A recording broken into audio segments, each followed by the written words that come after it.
Welcome my dear students. Today we are here to learn law of conservation of energy during free fall. Now before we start law of conservation of energy during free fall, we should know about a few things like first is free fall. You should know about free fall. Now free fall is simply the motion of a body towards the earth where only one force is acting on the object, and that is gravitational force of earth. So we can define free fall as the motion of an object or a body towards the earth, towards the center of the earth, under the influence of gravitational force of earth with no other force acting on it. And one more thing which we should know about is law of conservation of energy. Law of conservation of energy. You already know about law of conservation of energy. It states that energy can neither be created nor destroyed, but it can be transformed from one form to another. In other words, we can say in an isolated system, the total amount of energy remains conserved or the total amount of energy remains constant. After this, we will also use some other important formulas like the formula for kinetic energy.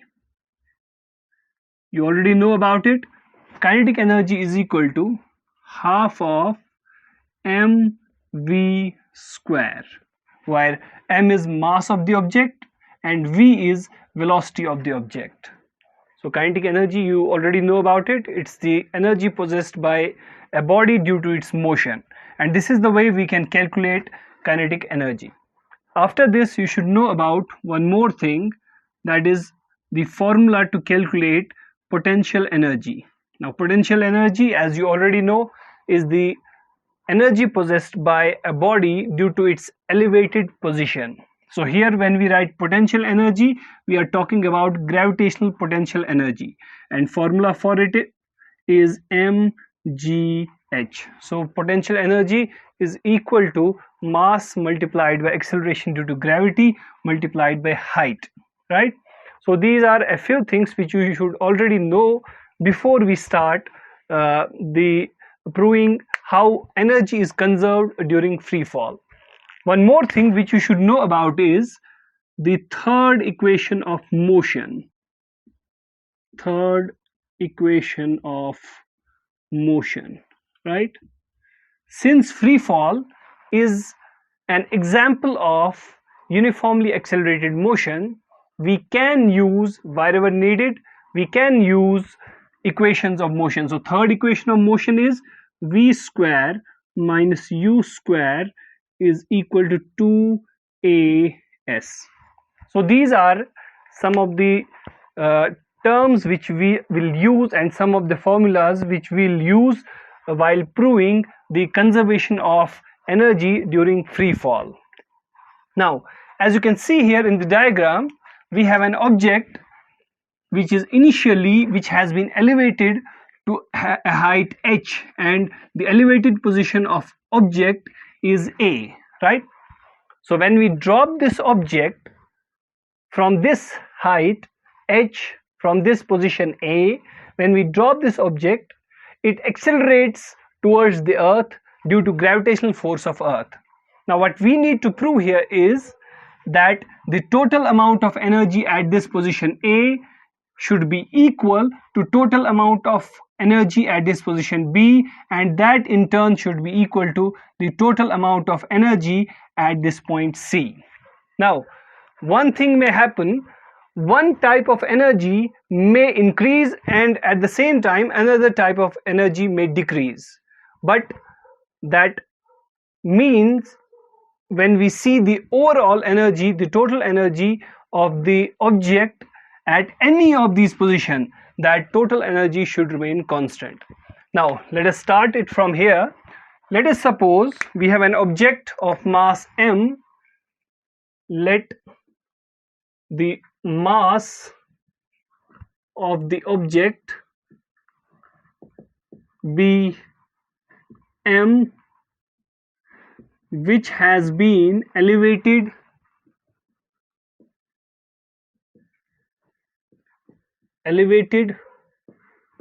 to height h, right?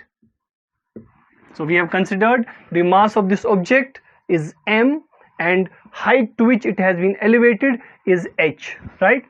Now let us start calculating the total amount of energy at these three different positions: position A, position B and position C.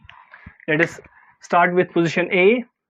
At position A, right? Now at these two positions we'll try to calculate potential energy and kinetic energy, and then in turn we'll find out by adding those two energies to find total energy, right? So let us start with calculating potential energy at this point.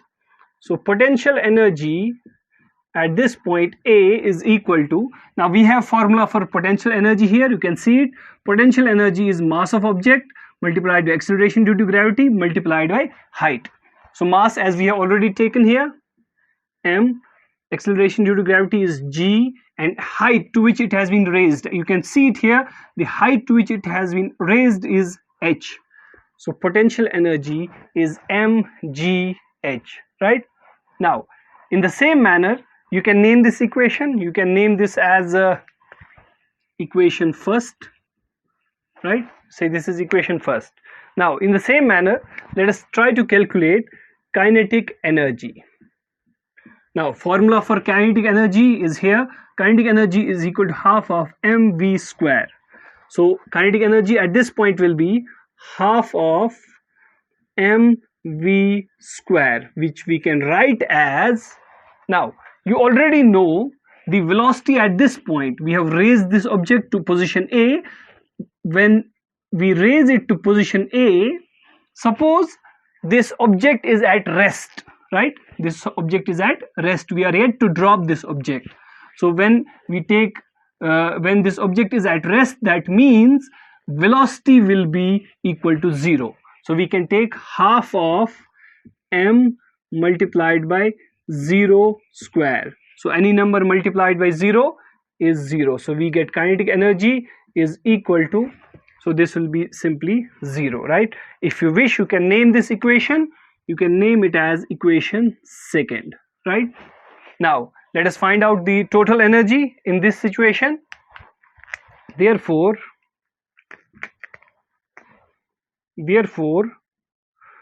total energy, we are talking about total energy at this position A.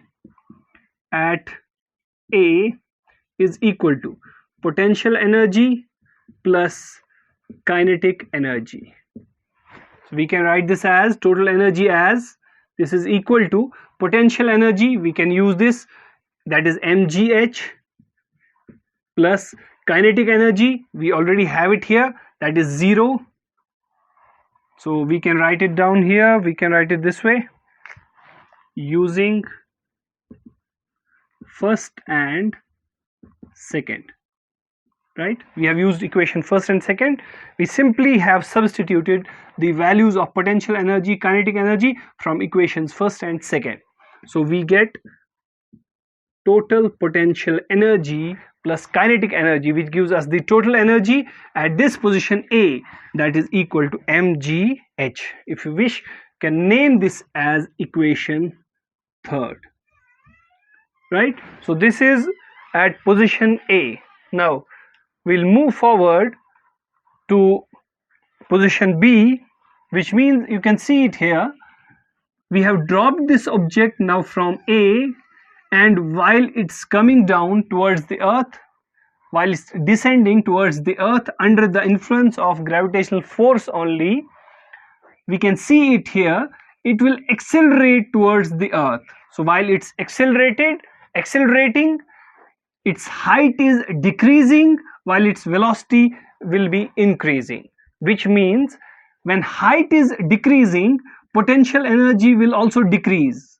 But at the same time, since velocity is increasing, its kinetic energy will increase.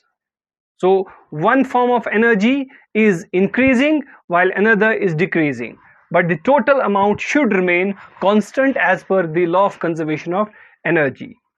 Now I think up to this point it's clear, so let us move on to another position. Now let us calculate the total amount of energy at this position B. So at position B, let us see how we can calculate the total amount of energy. Like we did in previous case, we'll calculate this total energy in the same manner. Now first of all, let us see here, let us try to calculate potential energy at this position B. Potential energy will be equal to, now we already have a formula for potential energy here, mgh. So mass will remain same, mass of the body will not change, g acceleration due to gravity same, but height, now at this position B, as you can observe, now this object has descended to this height up to position B, right? Now the height, as you can see in the figure, we have denoted this height as height of position B from ground. This height has been represented as h minus x. Why? Mathematically you can simply calculate when this height, total height is h, when this has come down and traveled a distance of x units, so that means we are left with this amount h minus x height, right? So height we will take here in this case at position B will be h minus x, h minus x. Now we have already named, three equations, so let us consider this as equation 4, right? Now after this, let's calculate the kinetic energy at this position. Kinetic energy will be equal to half of mv square, right? Kinetic energy, we already have that formula here, kinetic energy is half of mv square. Now at this point, at position B, let us try to find the value of this v square using this third equation of motion. Let us see what do we have here. But using third equation of motion, what we have here is v square minus u square is equal to 2as. Now let us use different values here. At this point, v square is the velocity at this point, at point B, at position B, minus, now as you can see here, initially the object was at rest, that means the initial velocity will be taken as 0, so we are left with 0 square is equal to 2 acceleration. Now acceleration in case of free fall is equal to acceleration due to gravity, right? And at the same time, you can see when we compare these two positions, position A and position B, how much distance has been covered. That distance is represented by this x, so we will be left with 2gx, right? You have to understand this, why did we take this as this distance as x, because we are comparing these two positions, this A as initial position and B as final position. Now what do we have here is v square is equal to 2gx, v square is equal to 2gx. Now what we will do is we will use this v square is equal to 2gx, we'll use this one in this formula, kinetic energy, formula of kinetic energy, right? So what do we get? It implies kinetic energy is equal to half of m multiplied by, instead of this v square we can write 2gx, so we have 2gx, right? 2 and 2 cancel, right? So we are left with kinetic energy is equal to mgx. Let us name this equation as equation 4th. Sorry, we already have equation 4 here, let this be equation 5. Now we have kinetic and we have potential energy here, we have kinetic energy at this position B. Now so we can find the total energy. So I can write here, therefore total energy at this position B is equal to potential energy plus kinetic energy, right? That is equal to, so how much is potential energy? We can use these two equations, fourth and fifth. So potential energy is mg multiplied by h minus x. Then we'll use kinetic energy. So kinetic energy we have already calculated here in equation 5, that is mgx. So plus here, then we have kinetic energy. Instead of kinetic energy we can write mgx. So why did these two come from? We have simply used equations, using equations fourth and fifth.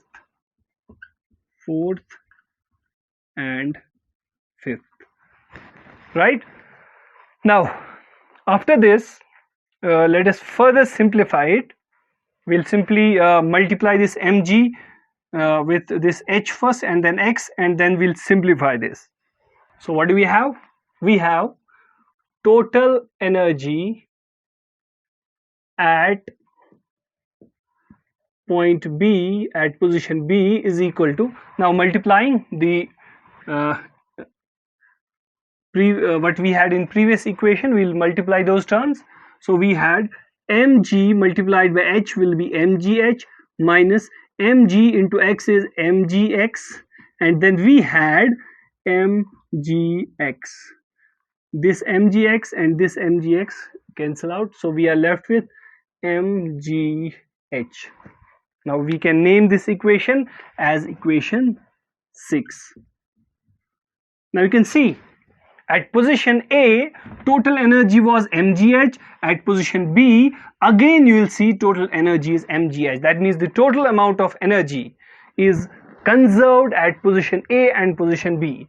Now let us move on to position C, right?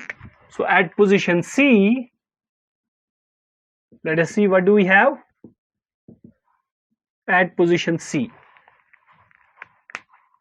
At position C, this is the position when the object is about to hit the ground, right? So when object is about to hit the ground, the height at this point will be taken as 0, right? Because the object is about to hit the ground. So we can write here potential energy is equal to, we have formula for potential energy, mgh. So we have m, mass, that will remain same, g, acceleration due to gravity, multiplied by h. So we can write mg multiplied by h. Height at this point, as I already told you, that this object is about to hit the ground, right? So height at this point will be taken as 0. So we have potential energy is equal to 0. So means at this point potential energy is reduced to 0, right? Let us name this as equation 7. We'll use this equation afterwards. Now after this, let's find out the amount of kinetic energy. Also kinetic energy is equal to, we already have that formula, half of mv square. Half of mv square. Now once again what we'll do here is we'll try to find the value of v square using third equation of motion, right? So let us use third equation of motion. Using third equation of motion, so what do we have? Third equation of motion is v square minus u square is equal to 2as, right? So let us compare two positions here, right? In order to find final velocity at this point, let us compare position C with position A, right? We'll compare position C as, we'll take this C as final position and we'll take A as the initial position, right? So let us see what do we have here is v square minus, now when we compare this C position with position A, at this position A the object was at rest, so initial velocity will be taken as 0. So we have 0 square is equal to 2 acceleration is equal to acceleration due to gravity, and s distance, how much distance has been covered while the body traveled from initial position to final position, from A to position C. Now we already have that here, that distance is represented by this height h. So we have this is equal to h. So we have v square minus 0 square is equal to 2gh. We can further write this as v square is equal to 2gh. Now we have already used the same method to find velocity in previous position. Now what we'll do here is we'll simply use this value of v square is equal to 2gh. We'll use this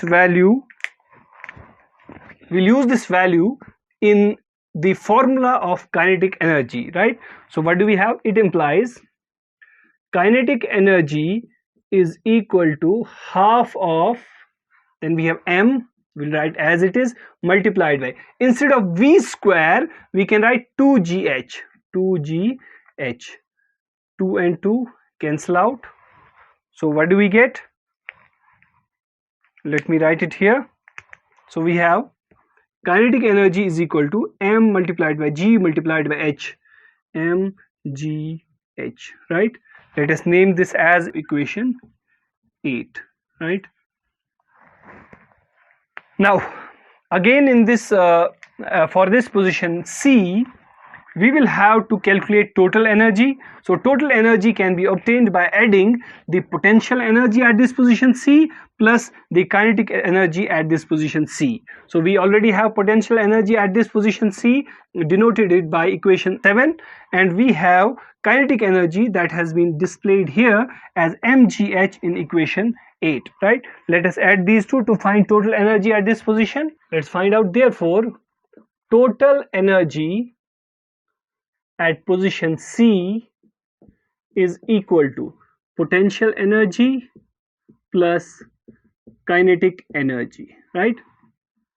That is equal to potential energy, as we have already seen in equation 7, that is equal to 0, and kinetic energy we have already calculated and we have represented it by equation 8, that is equal to mgh. So how did we get these two values? Because we have using 7 equation and equation 8, right? Now, so how much is the total amount of energy which we get here is, that is equal to mgh. Let us name this as, this is the last equation which we need here. Let us name this equation as equation 9, right? Okay. So by using these three equations from equations third, you can see this third equation. In third equation we have calculated the total amount of energy at this position A, and then equation 6. In this equation 6 you can check, we have calculated total amount of energy at position B, and equation 9. In this equation 9 we have calculated total amount of energy at this position C.